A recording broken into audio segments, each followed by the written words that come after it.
ভবঘুরেদের আশ্রয়স্থল গড়ার উদ্যোগ গারুলিয়া পুরসভার। বলবো বলো তো, ঠিক আছে।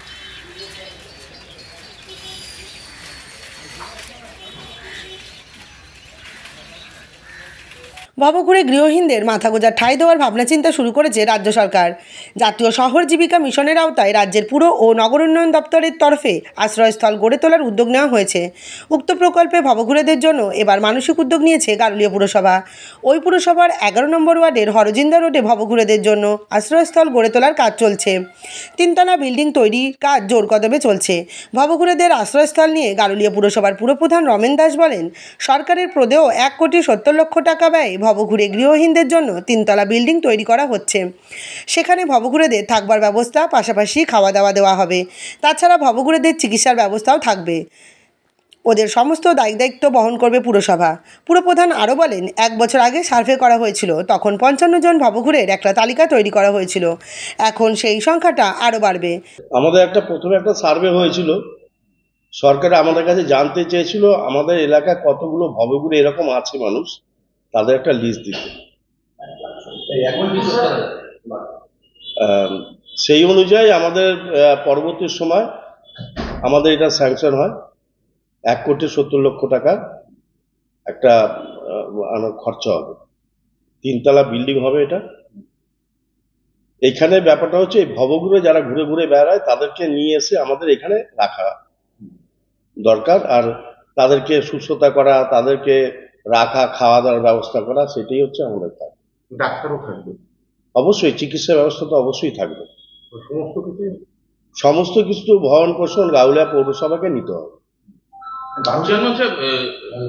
অনাথাশ্রম দেখা গেছে, বৃদ্ধাশ্রম দেখা গেছে, ভবঘুরের জন্য একটা হোম করা হলো, এই চিন্তা ভাবনা। এইটা সরকারের স্কিম, সরকার এই চিন্তা ভাবনাটা করেছে যে সব দিক দিয়ে বিচার বিবেচনা করে দিয়েছে, এদেরকে দরকার আছে, এরা সমাজে ফিরে আসুক, এরা সমাজে সুস্থভাবে বসবাস করুক। যাদের দেখা গেল তারা আত্মীয় স্বজন তাদের আছে কিনা তারাও জানে না, সেই মানুষগুলোকে সুস্থ জীবনে ফিরিয়ে নিয়ে আসার জন্য এটা হয়তো সরকারের স্কিম। প্রথম গারুলিয়া পৌরসভা আমাদের এই প্রথম। প্রকল্পটার নাম কি দেওয়া হয়েছে? এটাকে স্কিমের নাম দেওয়া হচ্ছে হোমলেস সেন্টার, অর্থাৎ ভবঘুরেদের আশ্রয়স্থল। কতজন থাকবে মোটামুটি? আমাদের যখন প্রথম সার্ভে করা হয়েছিল, দেখুন ভবঘুরেতে এক জায়গায় থাকে না। 1 বছর আগে যখন সার্ভে করা হয়েছিল তখন 55 জন হয়েছিল আমাদের। এখন আবার সার্ভে নতুন করে করতে হবে, তাদেরকে ফিরিয়ে নিয়ে আসতে হবে এই বাসভবনে। এটা কি শুধু গারুলিয়া পৌরসভার অন্তর্গত না বাইরে? না, বিভিন্ন জায়গায় বিভিন্ন পৌরসভায় হয়েছে, কিন্তু আমি অন্য সব পৌরসভার কথা বলতে পারবো না, যেহেতু এত বড় জায়গা অনেক পৌরসভা হয়তো দিতে পারেনি, বা আমাদের তদারকিটা বেশি ছিল, নেওয়ার সদিচ্ছা ছিল এদেরকে সেবা করার, তাই জন্য হয়তো আমরা পেয়েছি। বলছি, ভবঘুরে কি শুধু এই অঞ্চলের লোক, মানে যারা আমাদের গারুলিয়ার মধ্যে যারা এরকম ভবঘুরে আছে তাদেরকে নিয়ে আমরা ব্যবস্থা করি। দেখুন, আশেপাশ থেকে অনেক এসে যেতে পারে, আমার নর্থ বারাকপুরে গায়ে আছে, ভাটপাড়া গায়ে আছে, তারা ভবঘুরে তো এক জায়গায় থাকে না, ভবঘুরে এরাও তো আমরা এখানে চলে আসতে হবে, তাদেরকে তো আর ফেলে দেওয়া যাবে না। তাদের কি প্রত্যেকদিন খাওয়া? অবশ্যই, প্রত্যেকদিন খাওয়া দাওয়া, তাদের থাকা, চিকিৎসার ব্যবস্থা করা, এইসব। ভবঘুরেদের আশ্রয়স্থল প্রকল্পকে তীব্র কটাক্ষ করে বিজেপি নেতা কুন্দন সিং বলেন, পুরসভা এর আগে অনেক প্রকল্প করেছে, পুরসভা একাধিক স্বাস্থ্যকেন্দ্র চালু করেছে, সেখান থেকে ঠিকমতো চিকিৎসা পরিষেবা মিলছে না।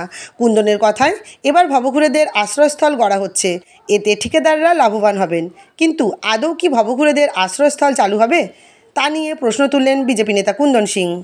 প্রজেক্ট তো পৌরসভা অনেকই করেছে, কিন্তু এটা কি ইমপ্লিমেন্ট হবে? মানুষ থাকার ব্যবস্থা হবে কি শুধু বিল্ডিং হচ্ছে?